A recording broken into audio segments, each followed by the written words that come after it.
The bank vault had a 20-ton heavy door, while its walls were also reinforced with iron.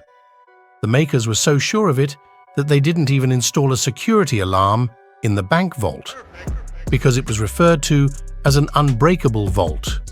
Hello friends, you're watching Curious World, where we bring you real and heart-touching stories. If you enjoy this story, don't forget to subscribe to our channel and hit the bell icon so you never miss a new story. Let's start today's story. Viewers, what was this master plan and why is it considered the biggest bank robbery in history?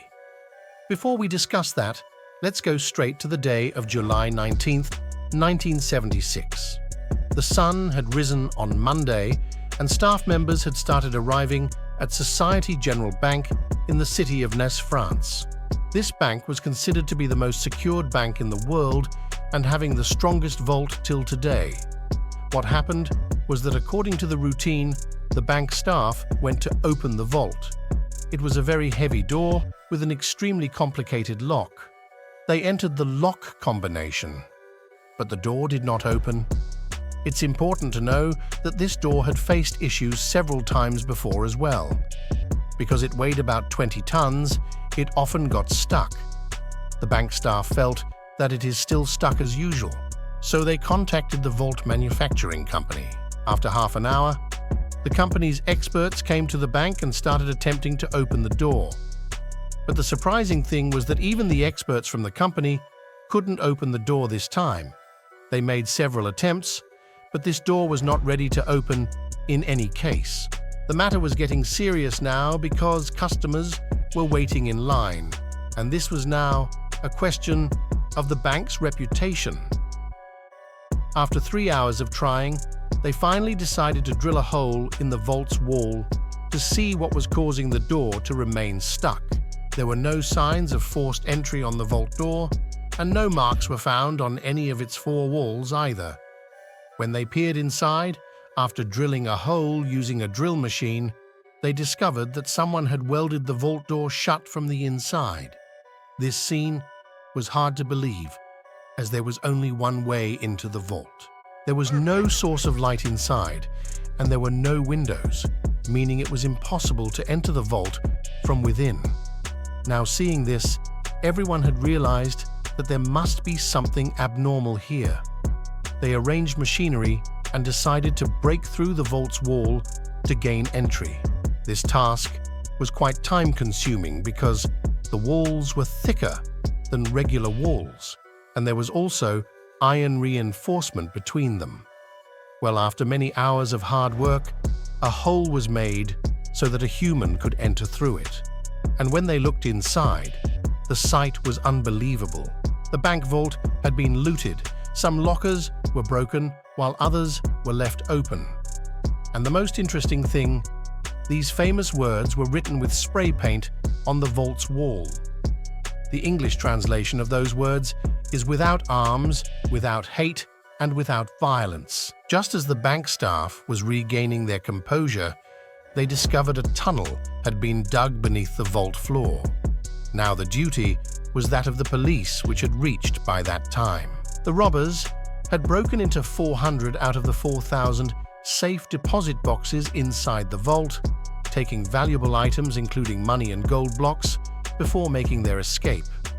The tunnel they had dug was leading into the city's largest underground sewerage line. There, the police found a lot of evidence, including tools and 27 gas cylinders, with the help of which the robbers had lit a welding torch.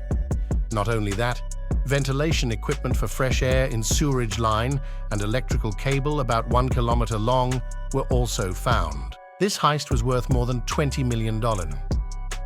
Today, its value is estimated at $110 million, which is equivalent to around 900 crore rupees. It was not only the biggest bank heist of the century, but this police investigation also has the status of the biggest investigation in France. Well, this thing had now spread all over the world. While the bank's reputation had certainly suffered, this incident was also a source of great regret for the French police.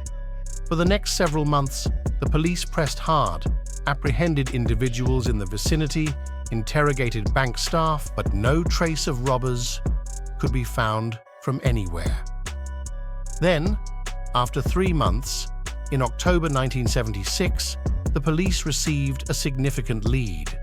A member of the robbers group had been captured based on a tip from his own girlfriend. At first, he was denying any involvement, but when the police pressed him, he eventually broke down and divulged the entire gang's name. What astonished the police was that this gang was notorious for committing small and petty thefts. They had done such a big bank heist, this thing was not being digested. The mastermind of this plan was actually someone else. During the interrogation, gang members provided the police with a name of an individual who, according to them, was the mastermind behind the heist. This man named Albert Spaggiari was actually a photographer. When the police arrested him, he did not look like a criminal from anywhere. Simple dressing, simple lifestyle, and lived in a normal house in the outskirts of the city. When inquiries were made with his neighbors, everyone said that Albert is a simple photographer who always minds his own business. But what the police were thinking about Albert Spaggiari, he was completely different from that. He immediately confessed to the police that he was the mastermind of the bank heist. The case was almost closed for the police, but it was just the beginning.